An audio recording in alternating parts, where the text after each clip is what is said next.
الحمد لله رب العالمين والصلاة والسلام على خاتم الأنبياء والمرسلين وعلى آله وصحبه أجمعين ومن تبعهم بإحسان إلى يوم الدين.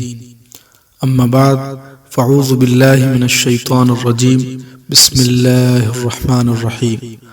اللهم صل وسلم وبارك على سيدنا ومولانا محمد وعلى آلہ وصحبہ اجمعین. محترم سامعین، اسلامی کیلنڈر کے 8ویں مہینے کو شعبان المعظم کہا جاتا ہے. یہ مہینہ ترتیب کے اعتبار سے رجب المرجب کے بعد اور رمضان المبارک سے پہلے ہے. شعبان المعظم کی 15ویں شب، جسے شب برات یعنی نجات اور بخشش والی رات کہا جاتا ہے، اس رات کی خاص اہمیت ہے. اس برکت والی رات میں اللہ سبحانہ و تعالی اپنے بندوں پر خاص نظر رحمت فرماتا ہے اور ایمان والوں کے گناہوں کو معاف فرما دیتا ہے. حضور اکرم صلی اللہ علیہ وسلم نے فرمایا: ان اللہ یطلع علی عبادہ لیلۃ النصف من شعبان فیغفر للمؤمنین ویملی الکافرین ویدع اہل الحقد بحقدہم حتی یدعوہ.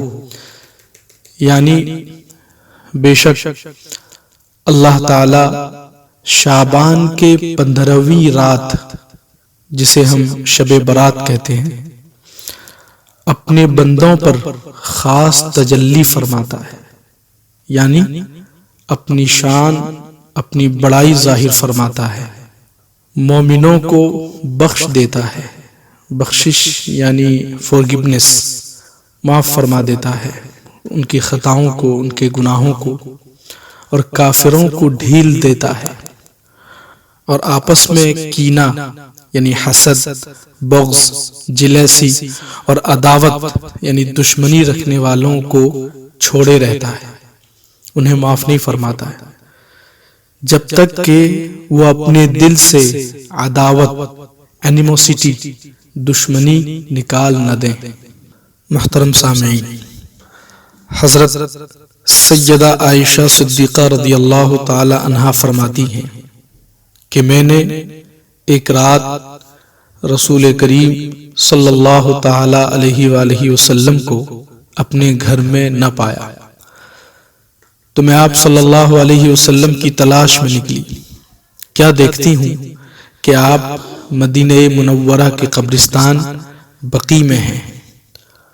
آپ صلی اللہ تعالی علیہ وآلہ وسلم نے فرمایا: اکنت تخافین ان یحیف اللہ علیک ورسولہ، کیا تمہیں ڈر تھا کہ اللہ اور اس کا رسول تم پر ظلم کریں گے؟ میں نے عرض کی: یا رسول اللہ، میں نے سوچا شاید آپ کسی اور زوجہ کے ہاں تشریف لے گئے. آپ صلی اللہ علیہ وسلم نے فرمایا: ان اللہ ینزل لیلۃ النصف من شعبان الی السماء الدنیا فیغفر لأکثر من عدد شعر غنم کلب. شعر غنم کلب یعنی اللہ تعالی شعبان کی 15ویں رات یعنی 14 شعبان کا دن گزار کر جو آنے والی رات ہوتی ہے وہ 15ویں کی رات کہلاتی ہے اور اسی کو شب برات کہا جاتا ہے. بہرحال اللہ تعالی شعبان کی 15ویں رات آسمان دنیا پر خاص تجلی فرماتا ہے، یعنی اپنی شان ظاہر فرماتا ہے، اپنی بڑائی ظاہر فرماتا ہے، خاص کرم فرماتا ہے، اور بنی کلب کی بکریوں کے بالوں سے بھی زیادہ لوگوں کی بخشش فرماتا ہے. یعنی بے حساب بہت لوگوں کو اللہ تبارک و تعالی ایمان والوں کو، مومنوں کو بخش دیتا ہے، ان کے گناہوں کو، ان کی خطاؤں کو، لغزشوں کو معاف فرما دیتا ہے. اس روایت کی روشنی میں ہمیں یہ سیکھ ملتی ہے، ہمیں یہ سبق ملتا ہے ہمیں یہ درس ملتا ہے کہ ہمیں بھی چاہیے کہ اس رات قبرستان جائیں، مسلمانوں کی قبرستان میں جائیں، اپنی آخرت کی فکر کریں کہ وہ لوگ ہم سے پہلے دنیا سے چلے گئے اور ہمیں بھی بالآخر اس دار فنا سے اس دار بقا کی طرف جانا ہے، ہمیں بھی جانا ہے اور اپنے رب کی بارگاہ میں حاضر ہو کر تمام اعمال کا حساب دینا ہے۔ اللہ رب العزت ہمیں بھی بخش دے، پروانہ نجات عطا فرمائے۔ شعبان کی 15ویں کو یعنی 15 شعبان کو روزہ رکھنا بھی باعث اجر و ثواب ہے۔ حضرت سیدنا علی المرتضی رضی اللہ تعالی عنہ سے روایت ہے، حضور نبی کریم صلی اللہ تعالی علیہ وآلہ وسلم نے فرمایا، اذا كانت ليلة النصف من شعبان فقوموا ليلها وصوموا نهارها فإن الله عز وجل ينزل فيها لغروب الشمس إلى سماء الدنيا فيقول ألا مستغفر لي فأغفر له، ألا مسترزق فأرزقه، ألا مبتلي فأعافيه، ألا كذا حتى يطلع الفجر۔ یعنی جب 15 شعبان کی رات آئے تو اس میں قیام یعنی عبادت کرو اور اس کے دن میں روزہ رکھو، یعنی رات گزار کر جو پھر دن آئے گا تو اس میں روزہ رکھو کہ اس رات اللہ تعالی سورج غروب ہوتے ہی آسمانی دنیا پر خاص تجلی فرما کر ارشاد فرماتا ہے کہ ہے کوئی مجھ سے مغفرت طلب کرنے والا کہ اسے میں بخش دوں، ہے کوئی روزی یعنی رزق کا طلبگار کہ اسے رزق دوں، میں روزی دوں، ہے کوئی مصیبت زدہ کہ اسے میں عافیت عطا کروں، ہے کوئی ایسا یہاں تک کہ فجر کا وقت ہو جائے۔ معلوم ہوا کہ یہ رات عبادت کی رات ہے اور روزہ رکھنے کا دن ہے، مغفرت طلب کرنے کی رات ہے، رزق حلال طلب کرنے کی رات ہے، اور ساتھ ہی اگر کوئی مصیبت زدہ ہے اور اس سے چھٹکارا چاہتا ہے تو اللہ تبارک و تعالیٰ کی بارگاہ میں عافیت طلب کرے، چھٹکارا طلب کرے۔ اللہ سبحانہ و تعالیٰ ایسی مبارک راتوں میں، برکت والی راتوں میں اپنے بندوں کی اچھی دعاؤں کو قبول فرماتا ہے۔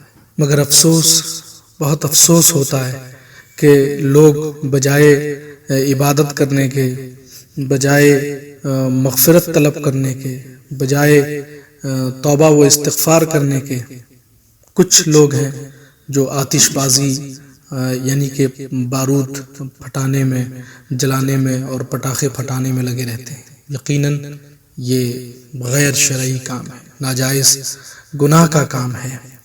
شیخ محقق عبدالحق محدث دہلوی رحمۃ اللہ علیہ فرماتے ہیں کہ یہ کام بری بدعات میں سے ہے جو ہندوستان کے کئی شہروں میں لوگوں نے رواج دے رکھا ہے، جیسے 15 شعبان کی رات آگ سے کھیلنا اور تماشا کے لیے جمع ہونا، گندھک یعنی مثلا بارود جلانا وغیرہ وغیرہ۔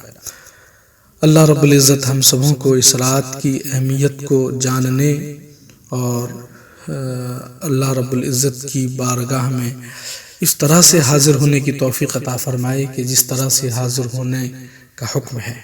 تو لہٰذا خلاصہ یہ ہے کہ نماز عشاء اور نماز فجر خاص طور پہ اس رات میں جماعت کے ساتھ میں پڑھنے کا اہتمام کریں اور ساتھ میں خوب عبادت کرنے کی کوشش کریں، گناہوں سے بچنے کا خاص اہتمام کریں اور خوب توبہ و استغفار اور درود و سلام کا اہتمام کریں، اپنے لیے اور پوری امت مسلمہ کے لیے دعا کریں، اور اگر آسانی سے ممکن ہو تو 15 شعبان کا روزہ بھی رکھیں۔